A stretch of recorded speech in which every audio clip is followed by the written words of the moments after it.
Boa tarde, hoje, terça-feira, 20 de agosto de 2013. O RN Acontece está começando na tela da Band. Menino morre depois de levar tiros perto da escola no Conjunto Panatiz, em Natal. FIFA começa a vender ingressos para a Copa do Mundo de 2014.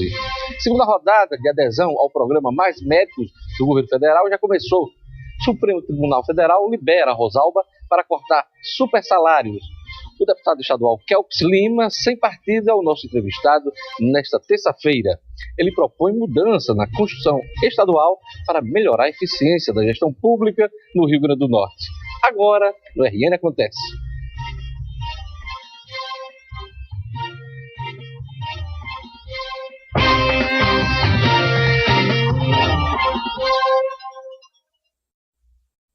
Homem é preso ao tocar fogo na própria casa e na da vizinha, no Conjunto Pajuçara, em Natal. Gilvan Souza Meira, conhecido pelo apelido de Barroada, incendiou as duas casas durante uma bebedeira no final da tarde de ontem. As casas ficaram completamente destruídas e uma mulher acabou ferida ao tentar retirar a filha da residência em chamas. A adolescente tomava banho no momento do incêndio. Embriagado, Barroada disse que colocou fogo nas casas depois que foi acusado de ter furtado o celular da vizinha. O caso chamou a atenção da polícia, mas não deu tempo para acionar o corpo de bombeiros. Esse Barroada é fogo. Professora vai pedir aposentadoria depois de ter sido ameaçada por aluna com revólver dentro da sala de aula. Veja a matéria de Camila Dantas. Nesta segunda-feira, as aulas aconteceram normalmente na Escola Estadual Belém Câmara, mas na última sexta-feira, um adolescente de 15 anos ameaçou esta professora, que prefere não ser identificada, com um revólver calibre 38. Ela já entrou com a arma na sala, ela já entrou dizendo assim, vou matá-la agora. Um dia antes da ameaça, a professora de matemática e a adolescente teriam discutido. Ela disse que a jovem era uma boa aluna, mas ultimamente não estava assistindo às aulas e por isso chamou a atenção dela. Foi no momento que eu procurei a coordenação falou com ela, explicou, a coordenação disse para ela que se ela não assistisse a aula, ela ia ser reprovada. Após ser ameaçada, a professora que estava na sala de aula fugiu por este corredor. A adolescente só não conseguiu atirar contra ela porque foi mobilizada por um guarda patrimonial. Em seguida, a arma disparou e o tiro acertou no próprio pé. Segundo o tenente da Polícia Militar, a adolescente foi levada para o pronto-socorro Clóvis Sarinho, onde recebeu atendimento e em seguida foi encaminhada para a delegacia. Então, como ele puxou o braço dela para baixo, evitando que ela atingisse a professora, esse disparo foi consolidado, acertando o pé da aluna, Ele diz também que ameaças dentro das escolas são comuns, mas que esse acontecimento foi um fato isolado e orienta pais e alunos a evitarem situações como essa. Os responsáveis, pais ou responsáveis, procuram observar o procedimento dos seus filhos, procuram estar junto deles, observando o andamento deles na escola, observando que eles transportem suas bolsas. Diante desta situação e ainda muito abalada, a professora não voltou à escola e pretende pedir licença do trabalho. Eu não tenho condições de voltar para a sala. Estou arrasada. Ela acabou o profissionalmente comigo. Olha, essa moça está precisando de tratamento psicológico, hein? Por pouco, ela não matou uma professora. Essa história de apenas dar um susto na professora, olha, isso é conversa fiada. A menina quase cometeu um homicídio. E esse tipo de ocorrência tem sido comum em várias escolas do país, e aqui no Rio Grande do Norte não poderia ser diferente, principalmente nas periferias das cidades. Não é o caso desta escola, a escola Belém Câmara, na cidade da Esperança, tida como uma escola tranquila. Mas os jovens estão cada vez mais desrespeitando os pais e os professores, e isso acaba em episódios como esse. Repito, esta moça precisa de acompanhamento psicológico, porque a transferência dela para uma outra escola apenas vai transferir o problema. E é preciso que ela tenha oportunidade, tenha apoio para entender, primeiro, o que aconteceu, que foi realmente uma agressão muito grave. A FIFA começou a vender hoje os ingressos para a Copa do Mundo de 2014. Segundo a entidade, cerca de 1 milhão de ingressos estão disponíveis nesta primeira fase de vendas, que vai até o dia 10 de outubro.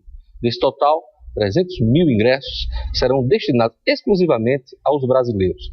O preço dos ingressos varia de R$ 30 a R$ 1.980, conforme a localização do assento e a fase dos jogos. As vendas só serão realizadas no portal da FIFA, fifa.com. A FIFA promete entregar o ingresso na casa do comprador. Olha, eu tenho dito que a Copa do Mundo é brincadeira de rico. Quem tem dinheiro no bolso vai poder assistir os jogos em todo o país, do Mundial em todo o país, porque não brinca. Os ingressos são caros, os hotéis estão caros, já ficaram caros agora na Copa das Confederações, e as passagens aéreas tendem a aumentar também, mais ainda agora nesse período que tem poucos voos para Natal. Então, é realmente uma brincadeira de rico. A FIFA vem aqui para ganhar o dinheiro dela. O gasto é nosso e o lucro é deles. Depois de meses sem fazer qualquer sessão para apreciação de vetos presidenciais, o Congresso Nacional reúne-se hoje à tarde, no plenário da Câmara para votar 127 vetos da presidente Dilma Rousseff. São vetos em projetos de lei sancionados parcial ou integralmente vetados pela presidente Dilma desde o dia 9 de julho. Os vetos tratam da extensão do programa Universidade para Todos, ProUni, as instituições municipais de ensino superior, da desoneração de produtos da cesta básica, da redução das alíquotas do PIS, PASEP e da COFINS, da regulamentação do exercício da medicina, o chamado ato médico, da extinção da multa de 10% do Fundo de Garantia do Tempo de Serviço, o FGTS, em caso de demissão injustificada, e de mudanças no repasse do Fundo de Participação dos Estados, o FPE. Se na sessão desta terça-feira não forem apreciados todos os vetos, a pauta continuará trancada até a conclusão da votação. Isso impede a deliberação sobre a lei de diretrizes orçamentárias até o final da votação dos vetos presidenciais. Olha, a Folha de São Paulo, hoje, na edição desta terça-feira, relata que depois de se reunir com o presidente Dilma Rousseff ontem à noite, o presidente do Senado, Renan Calheiros, admitiu retirar da pauta do Congresso Nacional os vetos bomba, os considerados vetos bomba para o governo federal. Apesar de ter ameaçado o Palácio Planalto, incluindo na sessão marcada para esta terça-feira, os vetos que trazem prejuízos ao governo, Renan agora disse ser possível votá-los em outra oportunidade. O que há por trás desse recuo, hein? Fica essa pergunta, essa pergunta no ar. E Renan admite retirar da pauta a principal preocupação do Palácio Planalto, que é o veto que mantém o pagamento da multa adicional de 10% do FGTS, em garantia, na questão das demissões injustificadas. O presidente do Senado disse ser possível evoluir para uma solução alternativa que prevê a redução gradual desta multa que hoje incomoda os empresários. Ela incomoda desde o momento que ela foi estabelecida há alguns anos atrás. E eles conseguiram isso do Congresso, mas a presidente Dilma vetou. O encontro com a presidente Dilma durou quase 2 horas. Depois da conversa com Dilma, Renan disse que o Congresso Nacional precisa zelar pelo equilíbrio das contas públicas. Esse é um Pelé, hein? Morde e depois assopra. Vamos aos destaques dos jornais locais nesta terça-feira, 20 de agosto de 2013. O Novo Jornal diz aqui na sua manchete principal: escola quer afastar aluna que ameaçou professora. A direção da escola Belém Câmara decide que a melhor saída é transferir sem expulsar a menina de 15 anos que ameaçou a professora com revólver. E vítima deve pedir a aposentadoria após o susto, como a gente mostrou na nossa reportagem. A Tribuna do Norte diz aqui, na sua manchete principal: o Supremo Tribunal Federal autoriza o governo a cortar super salário. O presidente do Supremo Tribunal Federal, o ministro Joaquim Barbosa, suspendeu a decisão do TJ, do Tribunal de Justiça, que impediu o corte nos salários de quase 700 servidores, é a manchete da Tribuna do Norte. E agora de manhã, a Agência Nacional de Saúde Suplementar anunciou a suspensão por 3 meses da venda de 212 planos de saúde de 21 operadoras a partir do próximo dia 23, esta semana. A punição ocorre por descumprimento de prazos e negativas de cobertura. Com o anúncio de hoje, um total de 246 planos de saúde e 26 operadores estão suspensos no país.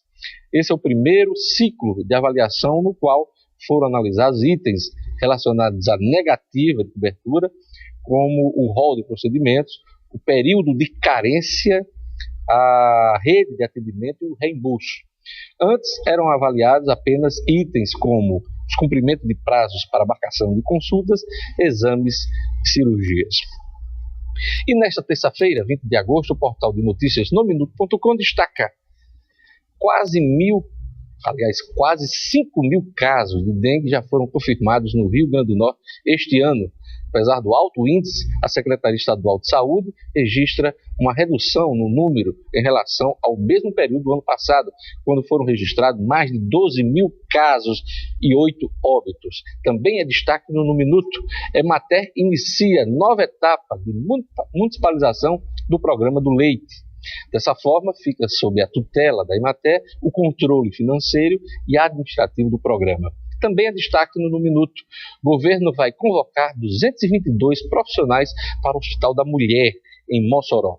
Convocados terão prazo de 30 dias para a apresentação da documentação exigida e assinatura do termo de posse. Acesse o portal nominuto.com. É fácil. www.nominuto.com. Veja a seguir. Segunda rodada de adesão ao programa Mais Médicos do governo federal já começou. Supremo Tribunal Federal libera Rosalba Ciarline para cortar super salários no Rio Grande do Norte. Eu volto em instantes com o RN Acontece.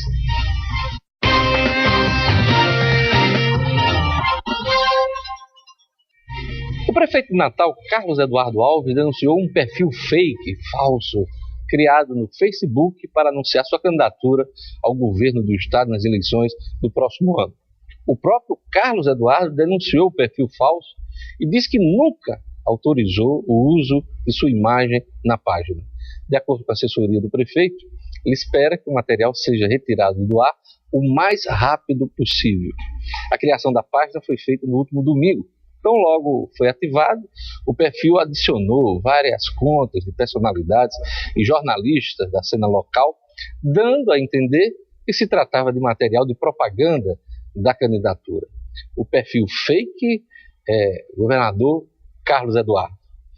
Olha, não há a menor dúvida que o perfil falso de Carlos Eduardo no Facebook foi criado para causar constrangimentos, embaraços ao prefeito de Natal. Existe um verdadeiro exército hoje de pessoas que são pagas para difamar e atacar políticos, empresários, representantes de classes profissionais de todos os setores, né?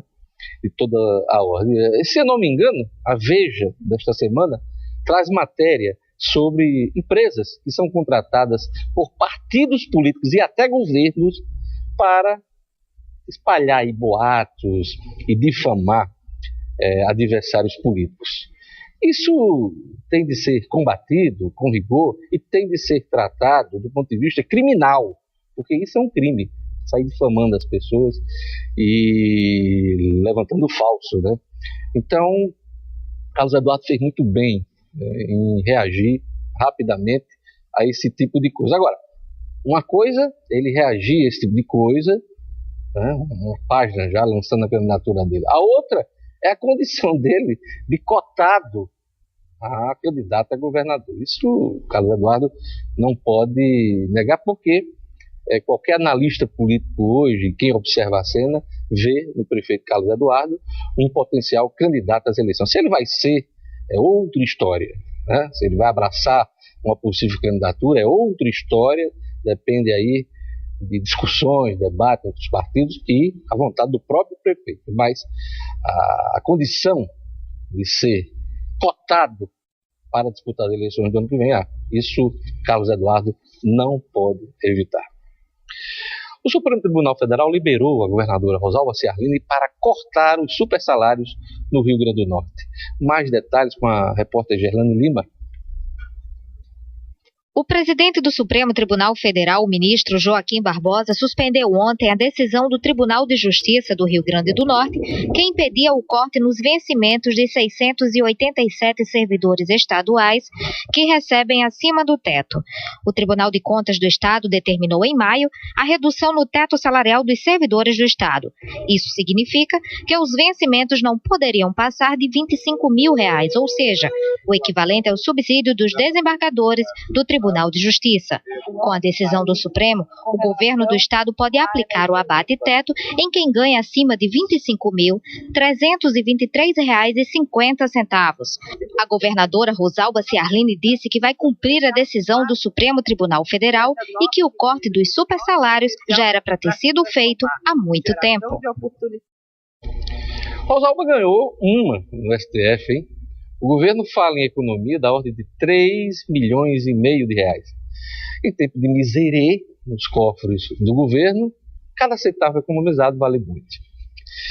Eu vou ler o que diz a Constituição Federal em seu artigo 37, inciso 11º. Olha lá. A remuneração e o subsídio dos ocupantes de cargos, funções e empregos públicos da administração direta, autárquica e fundacional dos membros de qualquer dos poderes da União, dos estados, do Distrito Federal e dos municípios, dos detentores do mandato eletivo e dos demais agentes políticos e os proventos, pensões ou outra espécie remuneratória, percebidos cumulativamente ou não, incluídas as vantagens pessoais ou de qualquer outra natureza, não poderão exceder o subsídio mensal, em espécie, dos ministros do Supremo Tribunal Federal, aplicando-se como limite nos municípios o subsídio do prefeito e nos estados e no Distrito Federal o subsídio mensal do governador no âmbito do Poder Executivo, o subsídio dos deputados estaduais e distritais no âmbito do Poder Legislativo e o subsídio dos desembargadores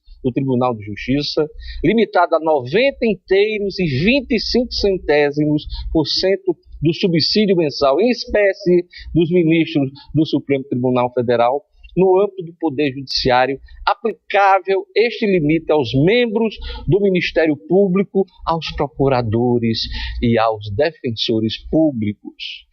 Contra os supersalários, cumpra-se a lei. Minha Casa Minha Vida faz balanço de inscrições em Natal. O programa cadastrou mais de 80 mil pessoas. O maior número de registros foi na Zona Norte de Natal.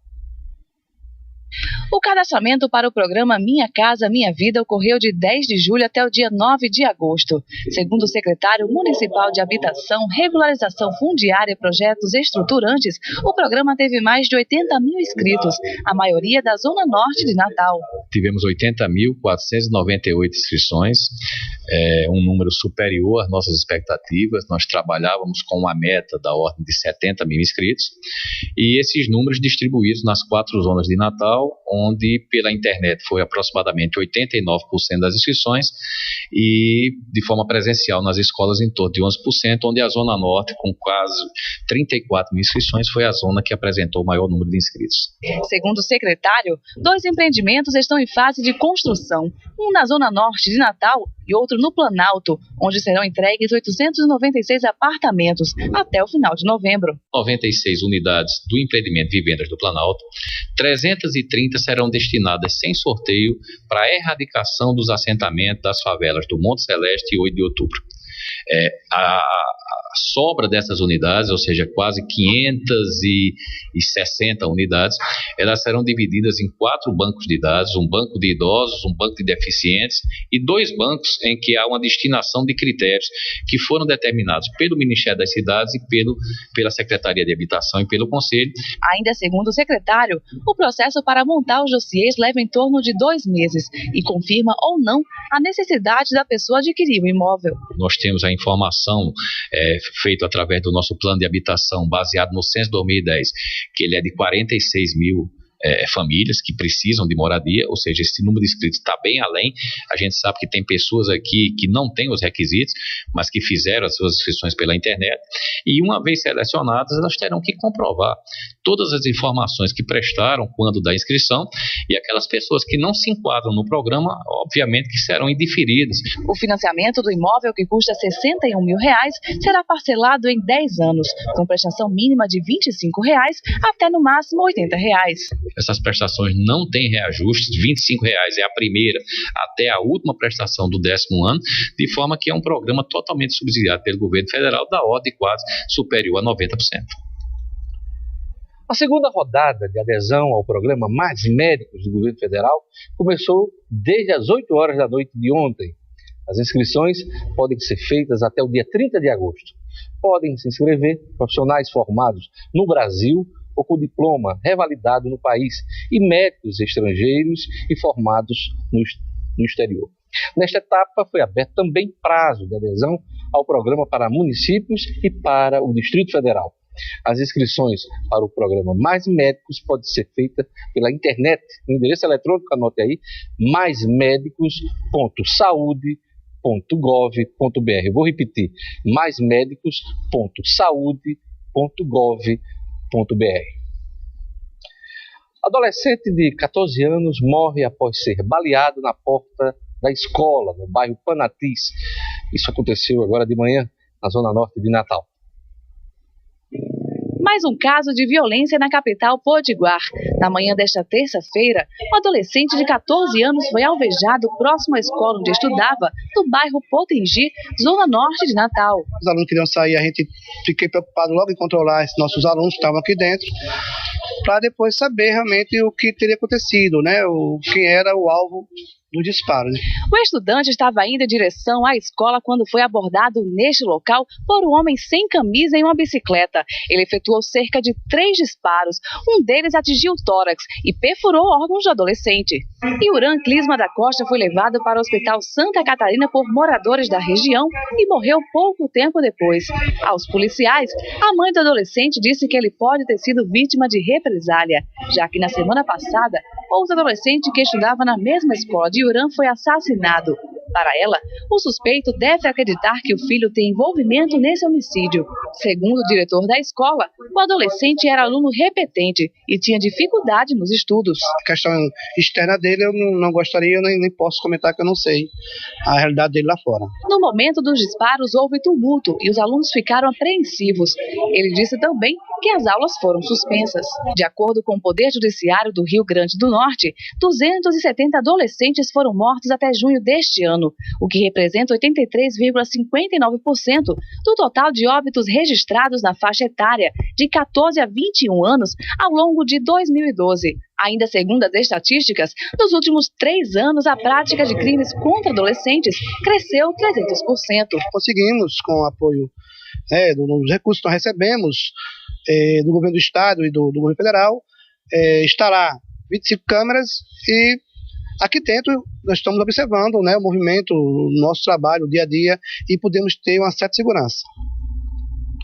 No próximo bloco, eu vou entrevistar o deputado Kelpis Lima, sem partido. O parlamentar quer mudar a Constituição do Estado para garantir eficiência na gestão pública do Rio Grande do Norte.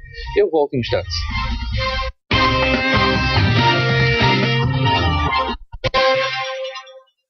O deputado estadual Kelpis Lima, hoje sem partido, apresentou proposta de emenda à Constituição do Estado para melhorar a eficiência na gestão pública do Rio Grande do Norte. Boa tarde, deputado Kelpis Lima. É preciso mudar a Constituição para dar eficiência à gestão do Estado? Olha, precisa mudar, acima de tudo, a postura da nossa classe política, que no decorrer do tempo usou a máquina pública. Se a nossa máquina pública fosse uma árvore, os nossos gestores, em vez de estarem preocupados em colher os frutos, eles comeram o tronco, a raiz, as folhas, tudo. E hoje a gente está vivendo essa crise. E essa crise é uma crise de identidade. A sociedade também aceitou isso no decorrer dos anos. Aceitou os governadores e governadoras se colocarem como se fossem donos do Rio Grande do Norte. Por isso que o primeiro pacote de projeto que nós apresentamos foi para tirar dos governadores essa cara de dono. Eles trocam marca e slogan de governo, eles colocam foto oficial nos prédios públicos, isso tudo como identificação de dono. Além da despesa, só para adesivar carro, quando troca marca e slogan de hoje, os carros da frota oficial se gasta 2 milhões de reais no Rio Grande do Norte. Você fez esse levantamento? Fiz esse levantamento. A publicidade oficial, que em vez de promover campanhas educativas para melhorar a coleta de lixo, para melhorar a relação com a água, por exemplo, gasta-se muito em divulgar a obra e nada em campanha educativa. O governo do estado gasta mais divulgando obra do que divulgando o turismo do estado, das outras unidades da federação ou fora do país. Hoje está proibido por um juiz, né, de fazer a propaganda. Eu nem questiono investimento em publicidade, tem que investir em comunicação, o estado precisa se comunicar. Eu não sei nem se esse é o valor ideal, eu não entro nessa discussão, eu acho que o formato está errado. Então, eu propus uma série de projetos que são eles: acaba com a residência oficial, acaba com marca e slogan de governo, acaba com propaganda de obra, o dinheiro vai ser gasto com campanha educativa para promover o turismo, cria critérios para cargo comissionado, para não ter ocupação eleitoreira, implementa o ficha limpa no governo do estado. Olha, a capital já tem ficha limpa. O governo federal tem ficha limpa e o governo do estado não enviou um projeto, precisou um deputado apresentar um projeto garantindo a aprovação. Foi cogitado, né? Esse projeto foi cogitado quando a ficha limpa foi aprovada, né, no Congresso Nacional, mas faltou o projeto local, né? É cogitada uma boa gestão no Rio Grande do Norte desde o início desse governo até agora, isso também não foi feito. Então tem que mandar esse modelo de gerir o Rio Grande do Norte, ele está falido. Quem quer que seja o governador. O governo precisa mandar uma proposta concreta de alteração, de ruptura com esse modelo político administrativo no Rio Grande do Norte, implementando a meritocracia, exigindo que premiando o bom funcionário e não premiando o mau funcionário, funcionário preguiçoso, que não tem espírito público. Esse é o tipo de debate que a classe política em geral tem medo de fazer. E essas mudanças elas têm que ser feitas porque o resultado já chegou. A crise muito profunda, muito mais do que vem sendo divulgado, da economia do Rio Grande do Norte. Você acredita que esse tipo de proposta vai ser aprovada na casa onde o governo tem uma maioria expressiva? Primeiro, já não sei se o governo tem mais essa maioria expressiva. Tem que mandar. Eu já tenho essas dúvidas se o governo tem essa maioria expressiva. O ambiente na Assembleia é muito contra o que vem sendo feito. Em segundo lugar, eu tenho convicção que se a classe política, isso passa pela Assembleia Legislativa, se ela não se posicionar em sintonia com o que está ocorrendo na sociedade, muitos serão retirados da Assembleia ano que vem. Então, por conta desse cenário, você acredita que essas suas propostas podem vingar? Deixa eu dizer, não há uma proposta que seja a invenção da roda.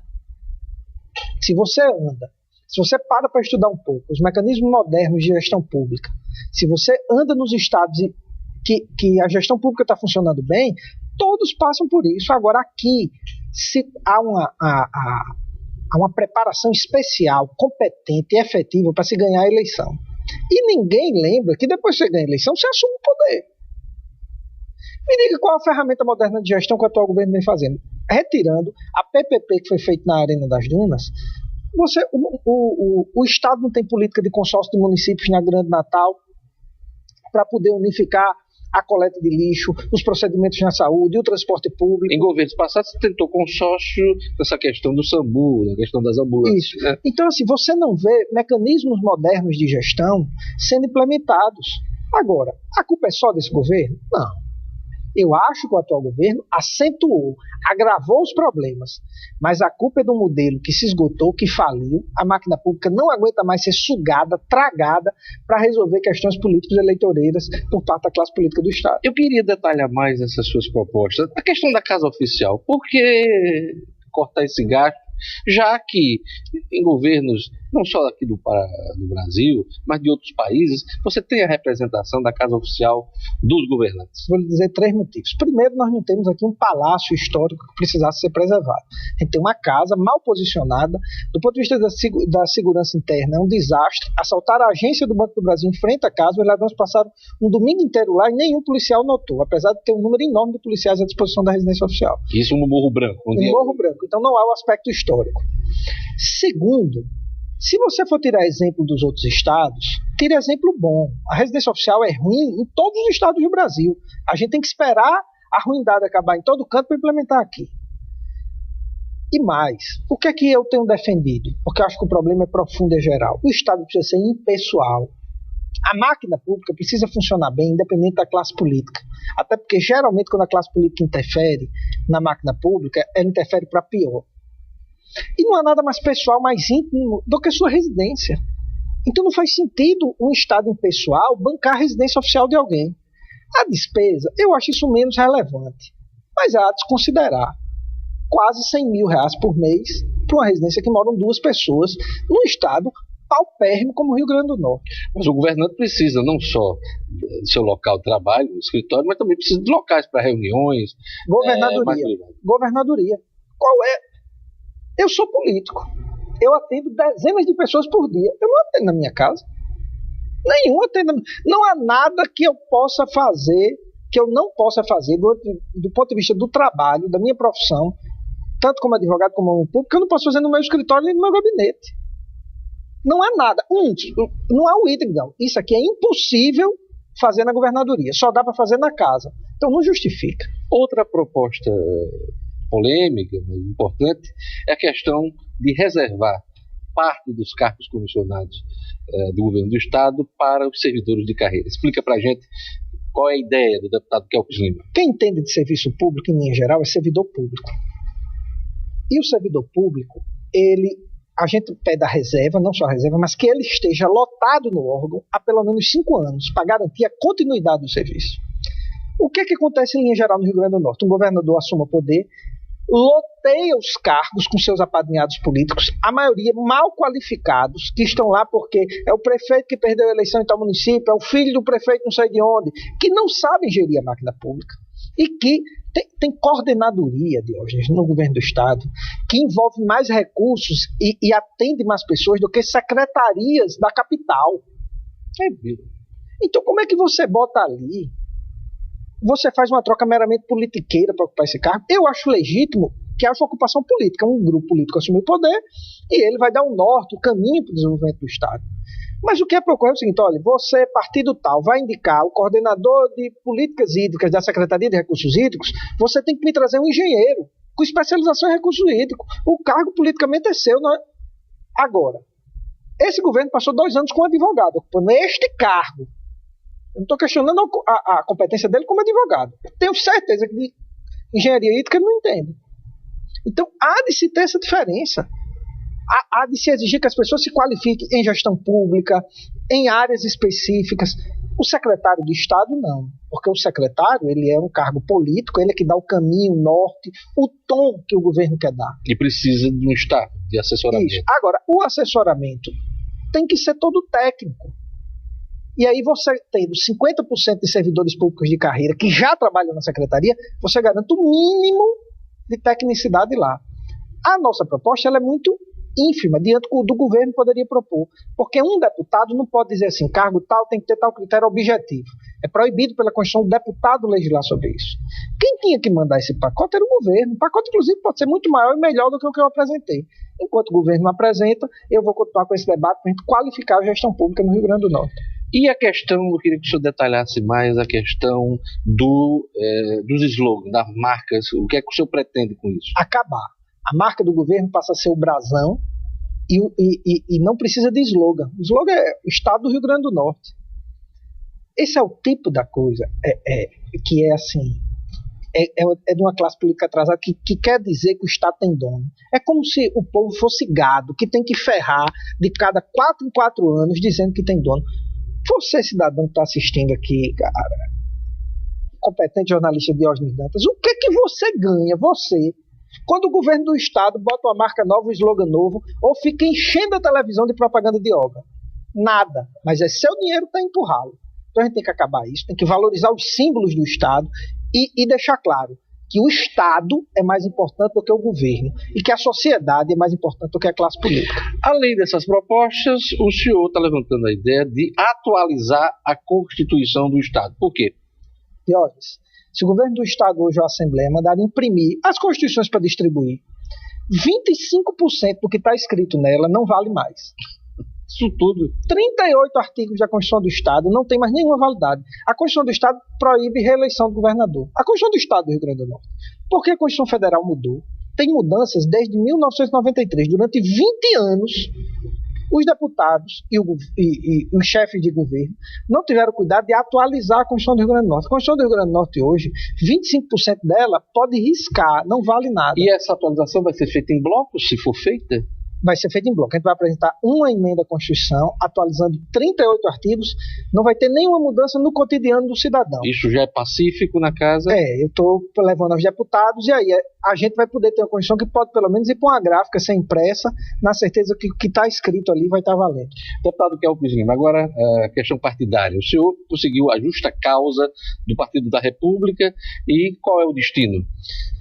O destino é um partido que pensa as coisas do Rio Grande do Norte. O destino será um partido que tem um projeto para o Estado. Eu não irei para partido que não discuta, que fique só conversando a eleição. Mas objetivamente quais são ainda não foi, as opções? Não foi definido, porque só ontem, eu lhe dar aqui em primeira mão, não vi ninguém na imprensa dar, o PR não recorreu, terminou o prazo ontem. E eu tinha dito que não ia conversar oficialmente com nenhum partido até esse prazo que foi ontem. Agora está livre. Agora estou livre, vou abrir as conversas, e as conversas elas têm alguns parâmetros. Eu recebi convite de quase todos os partidos. Eu tenho grandes amigos que são presidentes de partido, que conversaram comigo, mas a conversa tem que ser sistemática. Eu não queria participar do partido que fizesse reunião só para discutir as alianças de quem vai se coligar no que vem para tomar o poder do governo.